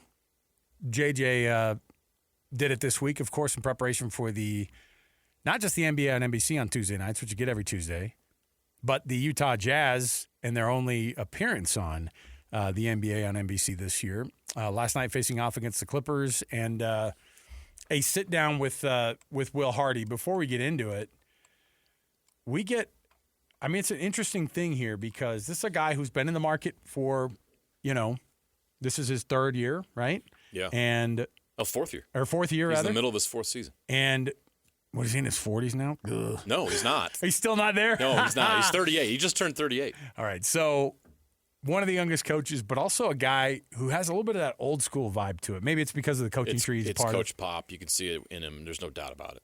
So there's a way that he conducts himself. I just love how much he pushes his young guys. And getting to sit down with him must have been awesome. And so we'll set it up like this. JJ sitting down with Will Hardy ahead of that game last night. But I think this thing was it was a pretty evergreen interview because it's about this team. It's about this coaching staff. And here's JJ sitting down one-on-one with Will Hardy talking about this team and what they're getting out of this Utah Jazz 2025-2026 edition of the program. Watching this process of a rebuild, there's all these ups and downs and highs and lows. In 3.5 years, you've seen this process through. Where do you see it right now? Are you pleased with where you're at right now? And we're all watching this, and we see the improvement with some of these young players and the light at the end of the tunnel. Do you see the same? Yeah, I'm really hopeful for our future. I'm excited for our future. I think we have so many good things happening within our organization and on our team. Am I happy with where we're at? No, I won't be happy until we win the whole thing. But that's my responsibility, is to not get complacent, not feed into too much of the positivity around players getting better. Like, I think those are things that we recognize as a staff, and I want our players to recognize that their work is not going unnoticed. But we've got a lot of work still to do, and I think both things can happen at the same time. Like, you can be hopeful and you can be excited and you can still not be satisfied. In a world and in a business that's not patient, how do you maintain that patient approach, which is the right approach? I think you have to really just decide who you're going to listen to. I don't think that fans should be patient. I think fans all want to win, and fans want their team to be great. And I think, for me, I love that about our fan base, because they do it, that they express that in a way that makes sense. Our fans are not naive to the process that we're going through. They're not naive to the fact that it takes time for young players to turn into a winning group. But I like that our fans are hungry, because they show up for us every night. Our building's packed every night. I feel it when I move around our city and our state, that people are excited about our future and they like our guys and they see where we're going. But I think in terms of maintaining the patience, you have to block out certain voices. I care about what the people in our building think. I care about what the players in our locker room think. And outside of that, I try to keep my head up and my shoulders back and try to represent this organization and our fan base to the best of my ability every single day. Somebody asked me the other day, like, what's my approach going through this? And I tell myself all the time, I have written on a piece of paper on my desk, stand in the front and don't flinch. I think that's my responsibility. Did you see the emergence of Keontae George as a star coming? What did he do, and what have you observed him doing to take this kind of a leap? Keontae was able to be honest with himself, and a lot has been made of our relationship and conversations that he and I have had, but he deserves all the credit for where he is right now, because he was able to really look himself in the mirror and do some self-evaluation of what he needed to improve from an approach standpoint, what he needed to improve on the court, what he needed to improve, in his body. And he just put his head down and did the work. Like, there's no substitute for doing the work. Our world now, we all want quick fix. We all want results right this second. And I think Keontae's shift in his approach has given him the results, but those things are just a byproduct of his approach. And he's still working at it. Like, he still has a down day here and there, but they're fewer and further between than they used to be. And that's the sign of improvement. Did I see Keontae being a star? I think I've told Keontae from the very first day, his talent is so obvious. He has a real presence about him on the court. You can see it with the way that his teammates respond to him, the way our fans respond to him. But, I don't want to put a ceiling on how good he's going to be. I'm not that smart. Like, I can't just look at a player and say, oh, they're going to be X, Y, or Z. I think you try to envision pathways for them. And if you can get them on the right path, then you don't really know how far they're actually going to be able to go. But, a big part of our responsibility is trying to find those pathways. How has his emergence changed the trajectory of where you guys are going with this franchise, the speed at which you're going? Yeah, I think it's been a really good indicator for us in terms of taking a step forward. In order for us to be successful, you have to have some internal development. You have to have some of your homegrown people turn into really good players. And Keontae has shown obviously massive signs of that this year.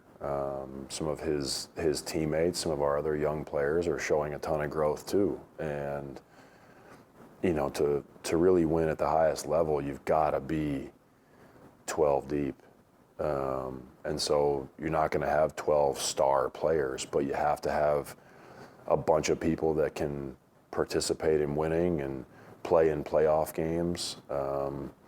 Whether it's tactical differences, matchups, or just injuries on your own team, like, you don't know when you're going to need everybody. And so Keontae gets a lot of public praise, and rightfully so, but he has some of his teammates too who are getting a lot better as well. Ace Bailey's one of those teammates, and we're seeing the flashes. We get it. We understand it.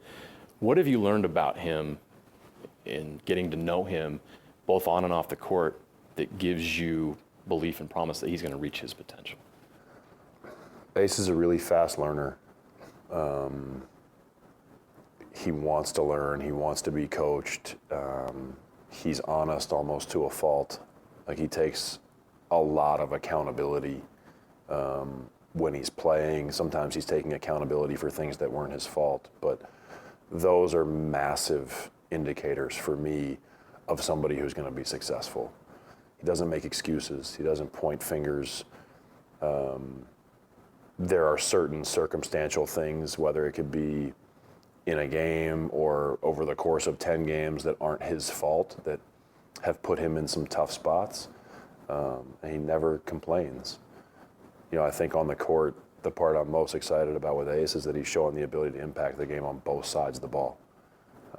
To win at the highest level, your best players have to play on both sides of the ball. How great has Lowry been in every way for you guys right now? It would be hard for me to express how grateful I am for Lowry. The human being that he is, the player he is, the way he carries himself, the way he prepares, the way he competes. for a first-time head coach coming here to be able to partner with somebody like Lowry, for our relationship to grow, for us to grow together on the court, off the court. He's everything that we want to stand for as an organization.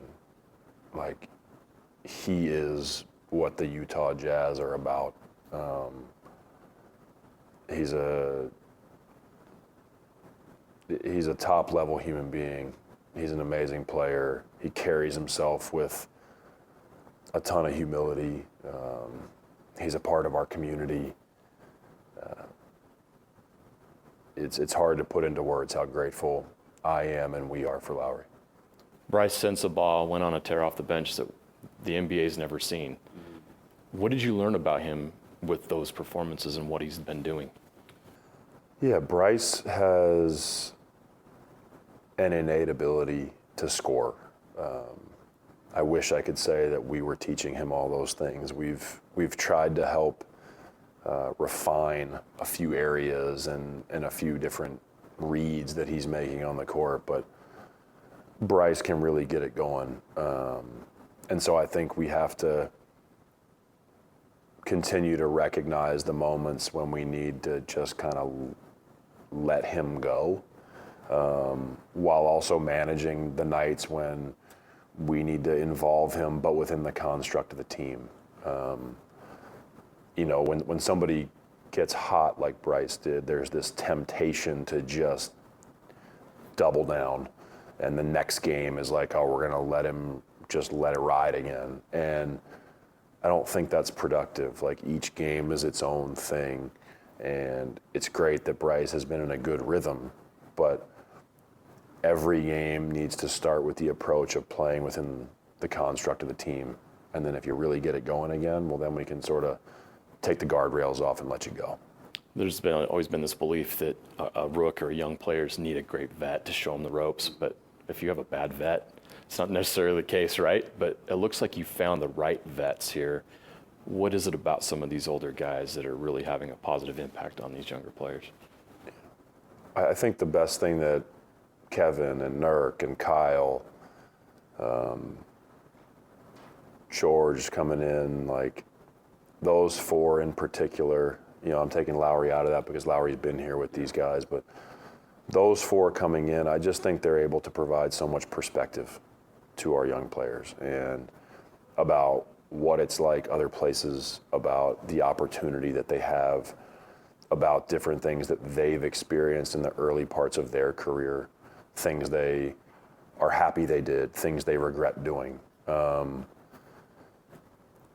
It's perspective that I can't give them.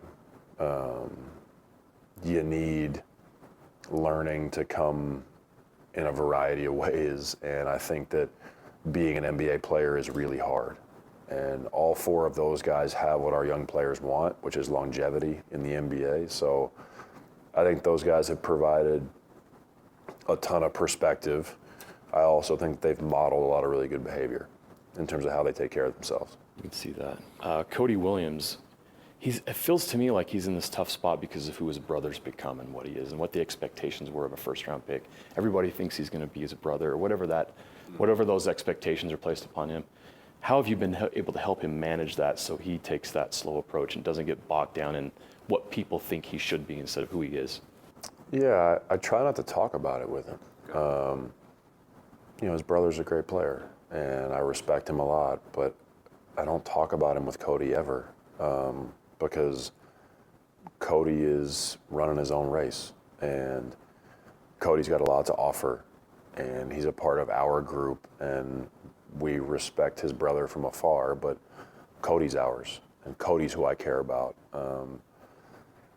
You know, Austin and I say to each other all the time, comparison's the thief of joy, and I really believe that. I don't want Cody to start thinking about where he is relative to his brother. It's unproductive, because his circumstance is also different. So I think Cody has done a really, really good job in terms of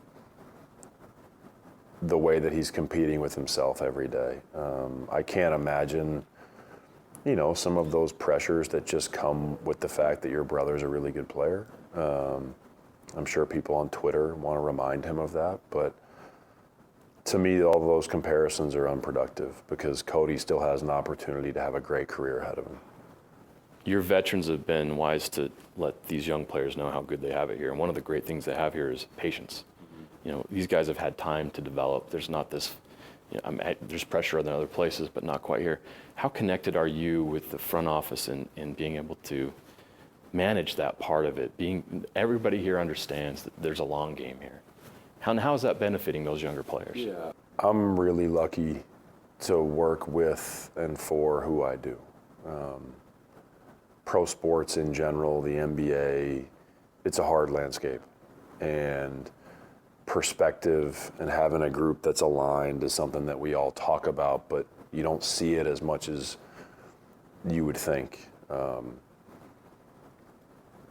Myself, Austin, Justin, Ryan, Danny, we're as connected as I could ever imagine.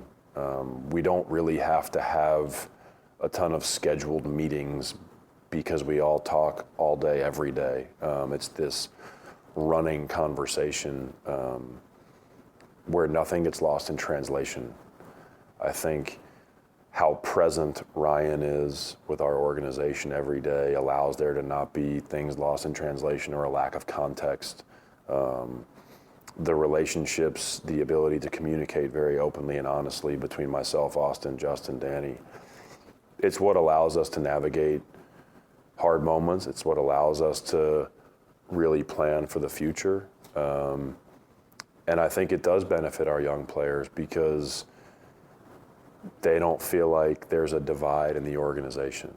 Our players know how connected we are. Our players know that the plans that we are putting together for them in terms of their development, the future of our team, they're being made together.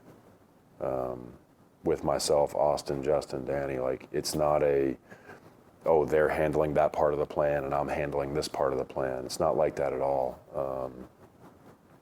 So I think if you follow our team, if you follow our organization, I think you can feel it. I think the way that we all interact with each other, I think the way that we all communicate with each other is pretty evident. Will Hardy, head coach of the Utah Jazz, sitting down with our own Jeremiah Jensen. What impresses you about this guy the most? How smart he is, how thoughtful he is. If you listen to that interview, every question I asked, he had a very detailed, thoughtful answer about each and every topic I asked him. And it shows you how methodical he is and how detail-oriented he is on everything he does each day. He doesn't just give you a canned answer or something where he's just trying to move on to the next question. He was really focused on what I was asking him. And I think one of the reasons why he is so good with these players, and it's not easy to do when you're coaching multimillionaires that are young and think they're the man, how can you keep these guys humble and how can you get them to listen to you? Well, you actually have to listen. You actually have to listen. You have to be sincere, and you have to show them that you care about their development and them as people. And just my time with Will, I realized that that's how he handles his business in that locker room. Well, it's also how he's handled by the management too. They're like, hey, and that's a culture let thing, you do right? your thing, man. Yeah. So as Jazz fans, you should be really pleased with the fact that the Jazz have a really healthy, good culture right now. And some great young players mixed with some great vets we talked about. But Will Hardy, now in his fourth year, is really feeling good about where – I think there's a confidence with him with what he's doing because he's seeing the results and he has the relationships and he has the trust. All those things matter. And not every coach in the league has that. Even well-established coaches in the league, veteran coaches, have that trust with management, ownership, and their locker room. He's got it here. We're going to keep talking Jazz. Chandler Holt's going to join us next, and we'll get you ready for Jazz versus Warriors tonight. A little back-to-back action, but it's at home. The back-to-backs are not as bad when you get to stay at home for both of them. So We'll get a preview of that game and much more with Chandler coming up next. 97.5, the KSL Sports Zone. Before we get you out, first portion of the show, always this hour, brought to you by Trajan Wealth, TRAJAN Wealth.com. That's Trajan Wealth for all your trusted local needs in retirement, TrajanWealth.com. More to go. Stay with us. 97.5, the KSL Sports Zone. You know what's coming. Your daily deep dive into everything Utah Jazz. It's time. All season long and even in the off season. It's Jazz Daily with JJ and Alex on your exclusive home of Utah Jazz basketball. 97.5, the KSL Sports Zone. All right, everybody, welcome back. JJ and Alex, 97.5, the KSL Sports Zone. Thanks for being with us. It's a Jazz game day. You just heard that exclusive one-on-one with Will Hardy with our own Jeremiah Jensen. And now we're going to continue on this topic of the Utah Jazz because it is a game day. And at the top of the hour, you're going to get Jazz pregame, walking you into a 7 o'clock tip-off over here at Delta Center, a second night of a back-to-back, but at home. This night, it's the Warriors joining us on the program right now. He's Chandler Holt. He hosts the Jazz Notes podcast. He also is a digital contributor on our KSLSports.com website. Chandler, what's up, man? Hey, how's it going? Oh, we're doing well. How's this team managing right now with, like, the weirdity of, Lowry's kind of strange up and down with the injuries and the sickness, and then just taking all that time off, and then obviously taking a minute to get back into it. Yet at the same time, you have this development going on with these young guys. You're not winning a ton of games, but you're seeing a lot of progress with these dudes. Yeah, and I would say the big thing is you're absolutely right. It has been up and down. Specifically with Larry Markkinen, he hasn't really missed a beat. He's only played in 6 games this month, but he's averaging 27.7 points in those appearances. He comes back tonight, which is a good sign. And I will say whenever the vets don't play, like, for example, you get some Jusuf Nurkic and Kevin Love rest nights, it's very inconsistent. But the good news is you have Keontae, you have Bryce Sensabaugh, you have Ace Bailey, you have all these young guys who are getting minutes, getting more experience, and you even have guys like Cody Williams. Cody Williams has been awesome this year compared to what we saw in year one from him, and I think every minute with these young guys on the floor is ultimately a net positive for the Jazz going forward. What was your reaction when you found out Ace Bailey was not on the Rising Stars roster? That was very, very shocking to me. In fact, we recorded a Jazz Notes podcast a few hours before those teams came out, and I said it was a lock that he would make the team. And then ultimately, you see he didn't. You have guys taken after him in the draft, like Colin Murray-Boyles making the team. Don't get me wrong, there's a lot of talent in this year's draft, but Ace Bailey has been awesome. He has been starting for this team for 3+ months now. He's shooting in the month of January. He's shooting almost 50% from the field. Mind you, he doesn't have maybe some of the crazy numbers that you see from the Duke guys, for example, Gonkanupal and Cooper Flagg, but he's been very consistent, which is something you don't really expect from a rookie. So, yeah, it was very shocking to me. I think he should have been on that team.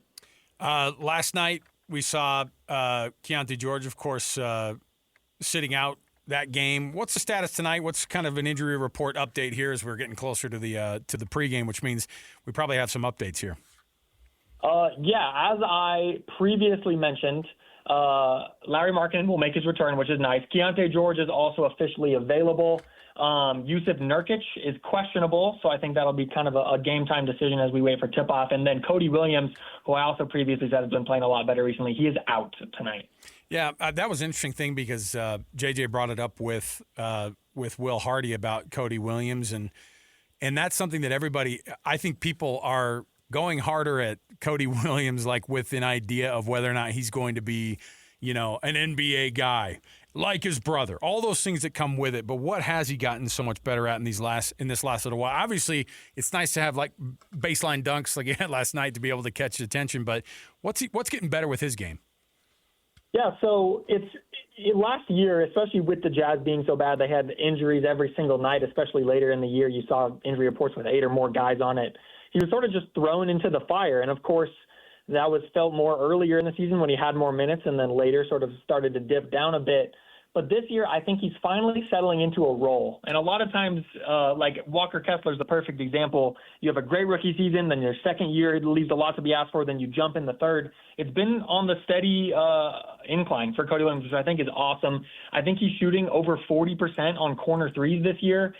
And the big thing is last year he was a 3-and-D player in the sense that most of his offense came on catch-and-shoot threes, and he just doesn't have that in his game right now. And you mentioned the dunk. We're seeing a lot more of that from Cody Williams this year, which is awesome, and which is also why he was a top 10 pick in the draft, because in Colorado he wasn't known as a volume shooter. A lot of times he used his length inside, getting around defenders, and we're seeing a lot more of his strengths come to light.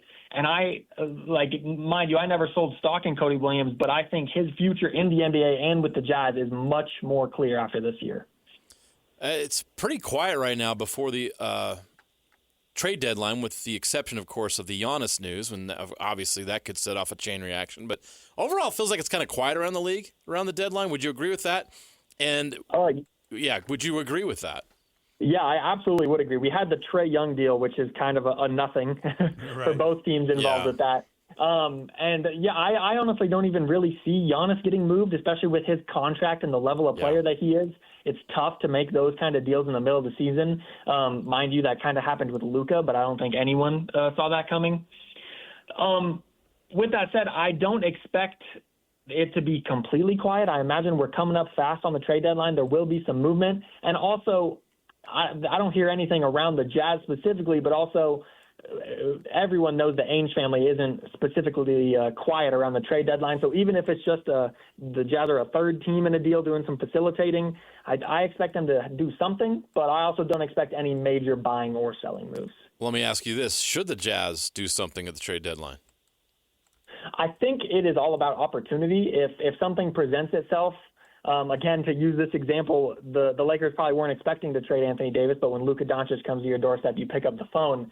I imagine the Jazz will be in a similar spot. They will be opportunistic and sort of listen whenever calls are made.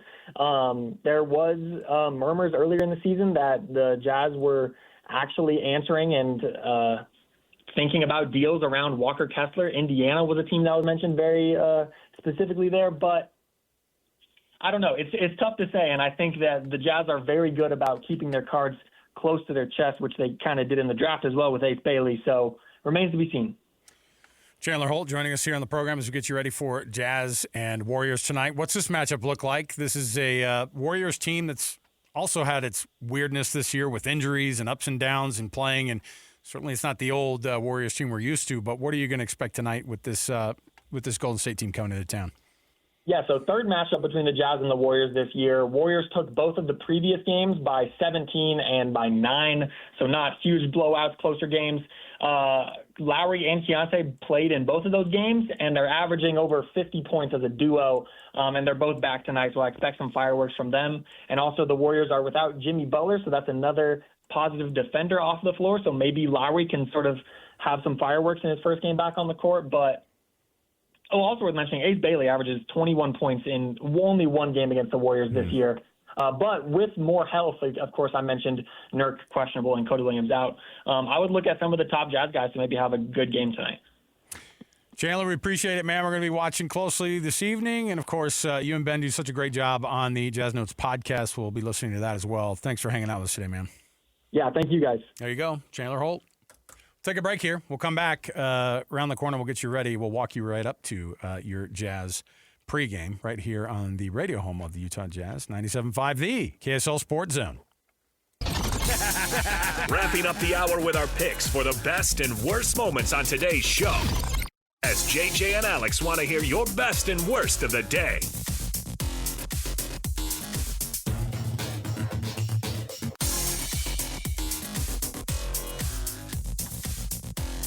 Hey, everybody, welcome back. Final segment of the day as you have Utah Jazz basketball coming up here at the top of the hour.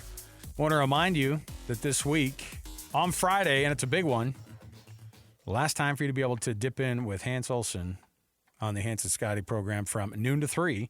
They're going to be out on the road. Boy, maybe we start something up wild where you just have a parade of people showing up. I know that they would love it, and it's going to be there at the Tim Daly Mazda in Sandy, 10785 South Auto Mall Drive.